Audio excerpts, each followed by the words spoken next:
الرحمن الرحیم 13 جون باروز ہفتہ 4 بجے مینار پاکستان۔ ذہنوں میں سوال پیدا ہو رہا ہے کہ کیا ہونے جا رہا ہے؟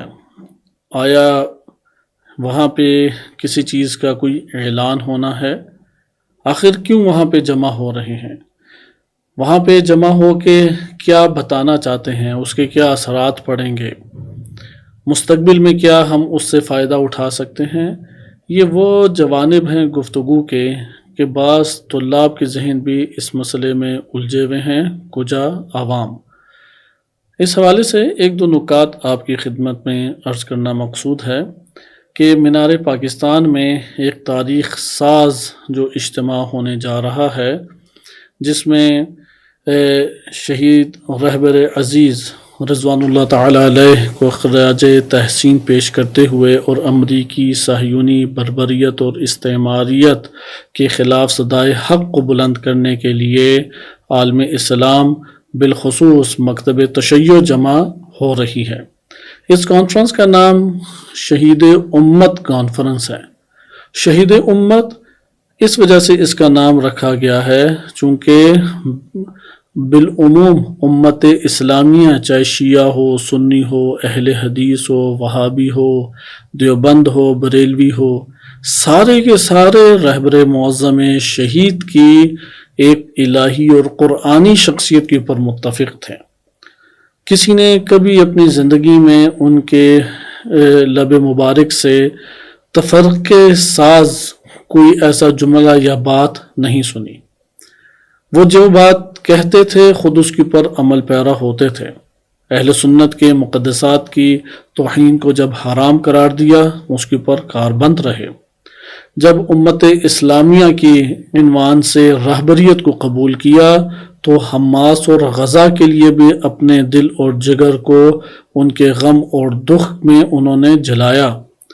لہذا وہ جنگ انہوں نے لڑی جو فرقوں کی تقسیم کے تحت کوئی جنگ اسم شیعہ گروہ کی نہیں بنتی تھی، لیکن اگر امت اسلامیہ نبی صلی اللہ علیہ وسلم کی تعلیمات کے مطابق اور قرآن کریم کی تعلیمات کے مطابق وحدت کے پیغام کو لیا جائے، امیر المومنین علیہ السلام کی سیرت کے مطابق اتحاد بین المسلمین کے قیام کی کوشش کو اپنا وظیفہ قرار دیا جائے، تو بلا شک و شبہ اولین فریضہ یہی بنتا تھا کہ اس وقت عالم اسلام کے اوپر جو خون کی ہولی کھیلی گئی ہے، جو برے طریقے سے استعمار نے بربریت اور وحشت ناک اور سفاکانہ حملے کیے ہیں، اس میں سیسا پلائی ہوئی دیوار بن کے نہ صرف ایک خطے کی بلکہ امت اسلامیہ کے بچوں، بوڑھوں، خواتین اور ممالک کی حفاظت کی خاطر اپنے آپ کو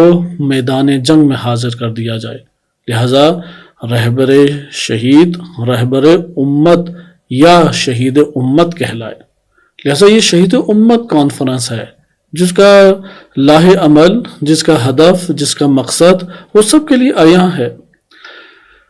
نمبر 2، اس اتحاد کی فضا جس کو ہم اس وقت جہانی طور پہ دیکھ رہے ہیں، جو صرف ایران اسلامی کے حدود میں مقید نہیں ہے بلکہ وطن عزیز میں بھی اس کا مظاہرہ آشکار طور پہ ہم نے دیکھا کہ ہر شیعہ سنی بہتی آنکھوں کے ساتھ رہبر معظم اور ان کی شجاعانہ اس شہادت کے اوپر خراج تحسین پیش کر رہا تھا۔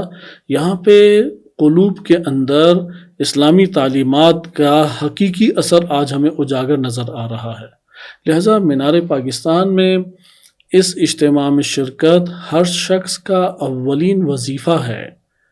امت کی اس اتحاد کی خاطر، امت کی وحدت کی قوت کی خاطر، وہ قوت کہ جس سے تمام شیطانی طاقتیں ڈرتی ہیں، وہ قوت کہ جس سے فرقہ واریت کی آگ برے طریقے سے بجھ جاتی ہے۔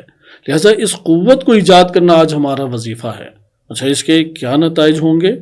تو نتائج ہمارے سامنے آشکار ہیں کہ یقیناً جب ایک پلیٹ فارم میں اپنے وسیع اہداف کو پیش نظر رکھتے ہوئے مسلمان ایک جگہ پر جمع ہوں تو اس سے مختلف طرح کے شعبوں میں اہل اسلام اور ریاست کے مفادات کی خاطر ایک ہمیں تحرک نظر آتا ہے، ایک ہمیں فعالیت نظر آتی ہے۔